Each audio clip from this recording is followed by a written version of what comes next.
Gervonta Tank Davis and Devin Haney, one of the biggest fights in boxing?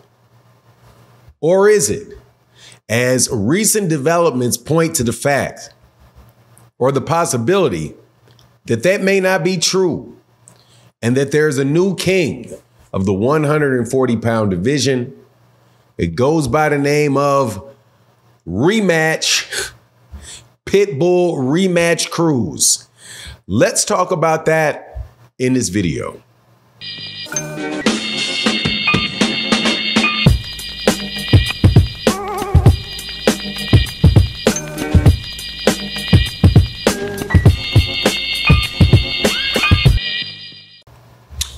Everybody says that the fight everybody wants to see is then. This is a very interesting group of everybody. I'll get into that a little later. Everybody I hear on YouTube, on Twitter, says that the fight that everybody wants to see is Gervonta Davis versus Devin Haney. And when are we going to get that? When are we going to get that fight? It appears, however, that that's not the case. And a fight that Gervonta Davis's trainer, Calvin Ford, was calling for may very well actually be the biggest fight that there is to make in those weight classes. And that is a rematch with Isaac Pitbull Cruz. Now, not just the case because Pitbull Cruz's fan base seems to be quite big, but also Devin Haney and Ryan Garcia's fan bases seem to be dwindling. Now, before I get into the details of it, let me welcome you back to the channel. If you're new to the channel, please accept my invitation to hit the subscribe button, hit the bell icon so you can be notified of when we release more videos. And if you're a longtime subscriber and supporter of the channel, thank you guys very, very much. It means a lot to the channel. Thank you to everybody that supports in the super thanks. And thank you to everybody that comes by the live streams that we do every day, where we really have a good time talking about a lot of things boxing. We're probably going to talk about this in a live stream that we do today, but want to do a special video on this because I think some people out there are deluded. And the more we delude ourselves about what reality is, the more disappointed we're going to be with reality. If you think that once you leave your mother and father's house and you go out on your own, that there's going to be a fairy godmother that is going to drop your rent money off on your on your couch, magically appear in your living room and put a stack of rent money right there on your couch for you to pay your rent with, and that she is going to that you are going to be able to find some fairy dust to be able to sprinkle it over the pretty girl that you like, and she's just going to come up to you and talk to you and ask you, "Hey, will you marry me?" If that's the expectations you have for the world, you're going to be very, very disappointed in the world very, very quickly. And I think we have the same thing going on in the world of boxing, where people are deluded about what a big fight is versus a fight which could be a closely contested fight and two very good fighters that you personally may want to see. So we get to the conversation of Gervonta Davis and Isaac Cruz. If you did not know, Isaac Cruz just won the WBA 140-pound title against Rolly Romero on the undercard, or the co-main rather, of the Tim Tszyu versus Sebastian Fundora fight. One thing that we noticed from that particular event was that it was very well attended, and that Isaac Cruz, fighting in Las Vegas, along with Sebastian Fundora and Tim Tszyu fighting in Las Vegas, packed that place out. And now that there's a lot of excitement for people, specifically Mexican fight fans, around Isaac Cruz.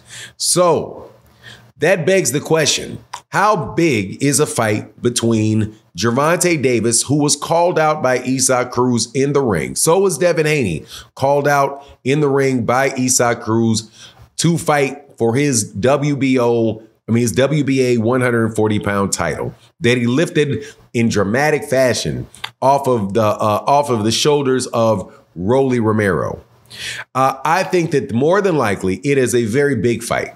Number one, it's Gervonta Davis and Isaac Cruz. Gervonta Davis, and the funny thing is, when Gervonta Davis fought Isaac Cruz on late notice for the 135-pound WBA title, and he won, I thought he won a lopsided fight, even though it was a competitive fight in the sense that it was a lopsided scorecard.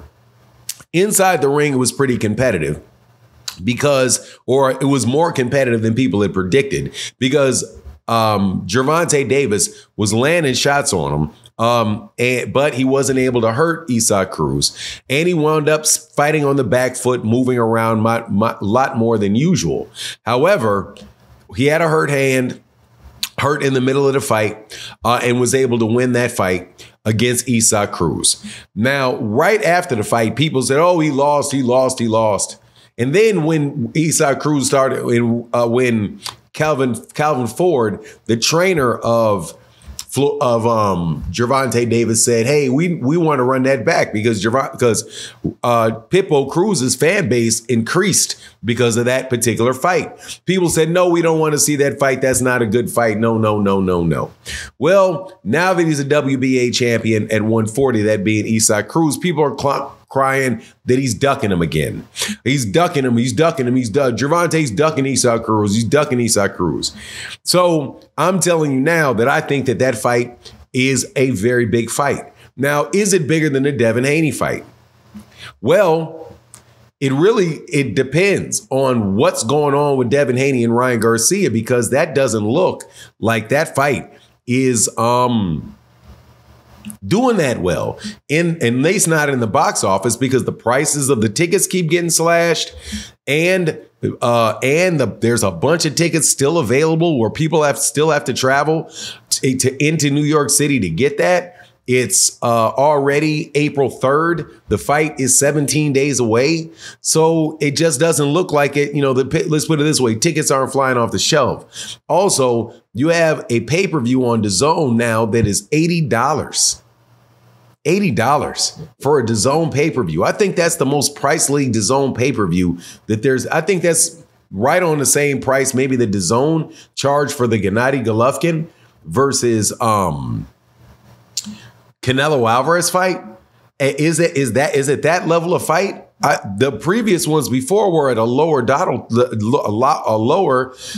total. So the price of the tickets went up. And so he's basically charging the same price as Gervonta Davis is now. When they had the fight originally and they put out the prices for the tickets at Barclays Center, they were charging Vegas prices for a Barclays Center fight. I don't know, man. I think this may really make Devin's name take a hit as far as the value of the fight that he's bringing. Now, we'll see, and I'm sure a lot of people are going to say I'm wrong, but I don't know, man. I don't know. I think that there's something more to becoming a big name fighter than what's going on Twitter and what's going on YouTube. You got to actually put the butts in the seat, willing to pay the price that you're charging them. And I don't know, man. I don't think this is it. But anyway, that's my take on the matter. Please let me know what you think in the comment section. And with that, I'm out. Peace.